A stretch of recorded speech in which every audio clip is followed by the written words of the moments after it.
سلامونه دوستان.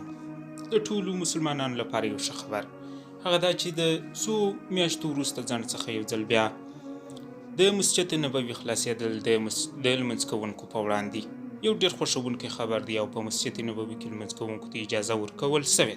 د سعودي عربستان د ځینو محدودیتونو د لګولو سره سره بیا هم لمونځ کوونکو ته اجازه ورکړې هغه محدودیتونه چې د کرونا د مخنیوي کې مرسته کوي: ټولنیز واټن مراعاتول، د سکلې د لاسونو پرېولل، همدارنګه د ماسک کول، ټولنیز واټن مراعاتول او ځینې نور اصول چې د کرونا په مخنیوي کې مرسته کوي باید ټول مراعات کړل شي ترڅو د کرونا د وبا څخه مخنیوی او د لمونځ کوونکو ته اجازه ورکول دي.